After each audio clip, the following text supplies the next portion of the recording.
USA H1B visa जिसपे कि $1 लाख उन्होंने फी लगा दी है। ये किस पे एप्लीकेबल है? क्या ये न्यू एप्लीकेशन पे एप्लीकेबल है? क्या जो अभी इंडिया में बैठे हैं उन पे भी एप्लीकेबल है? क्या जो एक्सटेंशन कर रहे हैं उन पे भी एप्लीकेबल है? क्या जो यूएस में इनसाइड में एक वीज़े से दूसरे वीज़े में स्विच कर रहे हैं उन पे एप्लीकेबल है? या जो ट्रैवल कर रहे हैं किसी और कंट्री में फॉर द टाइम बिंग लेकिन उनकी एप्लीकेशन लगी, क्या उन पे एप्लीकेबल है? या जो यूएस छोड़ के एक बार H1B आ चुके हैं दोबारा अप्लाई कर रहे हैं तो क्या उन पे एप्लीकेबल है? सारे सिनेरियो में आपको बताऊंगा डिटेल में। H1B वीज़ा के जो फ़ी है $1 लाख वो किस पे एप्लीकेबल है। Bells Overseas, the sound of your future. Hello everyone, मैं कपिल भाटिया बेल्स ओवरसीज से। बेल्स ओवरसीज से आप हमें कोई भी क्वेश्चन कर सकते हैं नीचे कमेंट करके, हम हर कमेंट का आपको रिप्लाई करते हैं। तो मेरी कोशिश रहती है हमेशा कि जो भी मार्केट में कन्फ्यूज़न है उनको दूर किया जाए। अब H1B वीज़ा को लेकर बहुत बड़ी कन्फ्यूज़न है सभी में, तो आज मैं हर एक पॉइंट पे आपको क्लैरिफाई करूँगा। पहले ये कि सबसे पहले H1B वीज़ा जो नए एप्लीकेशन लगा रहे हैं, लॉटरी वीज़ा लगा रहे हैं, नए एप्लीकेंट हैं, सिर्फ उनके लिए एप्लीकेबल है $1 लाख। जो नई एप्लीकेशन आउटसाइड यूएस, यानी कि अगर आप इंडिया में बैठे हैं, आपने फर्स्ट टाइम अप्लाई करना है तो उनके लिए ये एप्लीकेबल है, उनको देना पड़ेगा।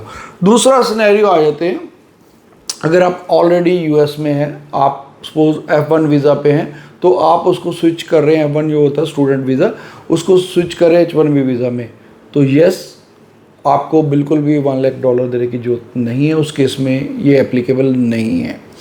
अब मैं थर्ड सिनेरियो पे आ जाता हूँ। मान लीजिए आपने एक कंपनी में जॉब कर रहे हैं, आपको उसके बाद दोबारा, क्योंकि H1B वीज़ा आप 2 टाइम्स ले सकते हैं।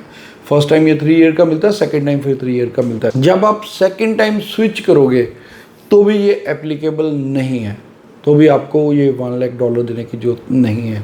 चौथा सिनेरियो आ जाते हैं कि अगर मान लीजिए आपने एक कंपनी से दूसरी कंपनी में स्विच किया है तो क्या तब भी आपको देना पड़ेगा? जी नहीं, तब भी आपको नहीं देना पड़ेगा, क्योंकि अगर आप इनसाइड यूएस हैं तो आपको ये देने की जरूरत नहीं है। चाहे आप एक कंपनी से दूसरे एम्प्लॉयर पे भी जा रहे हो तो भी कोई देने की जरूरत नहीं है।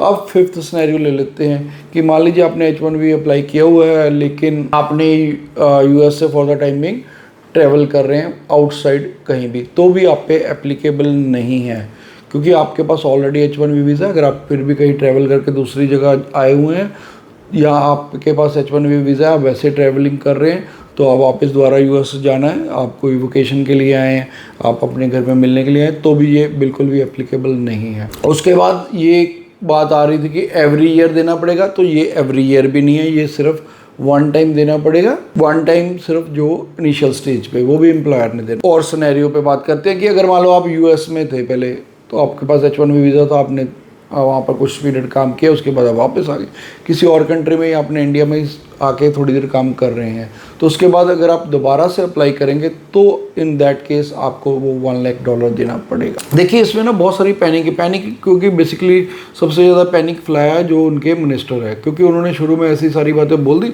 लेकिन बाद में धीरे धीरे इस पर क्लैरिफिकेशन आया। हालाँकि मैं फिर भी नीचे जो 6 पॉइंट का पूरा सिनेरियो जो मैंने बोला है वो रिटर्न में भी लगा रहा हूँ ताकि आपको क्लैरिफाई हो सके। फिर भी अगर आपको कोई डाउट है, क्वेरी, क्वेश्चन, आप हमें नीचे कमेंट कर सकते हैं। एक रिक्वेस्ट करूँगा कि चैनल को काइंडली लाइक, शेयर और सब्सक्राइब कीजिए, क्योंकि मैं ऐसा ही इन्फॉर्मेटिव कंटेंट हमेशा आपके लिए लेके आता हूँ। Thanks for watching. Bells Overseas, the sound of your future.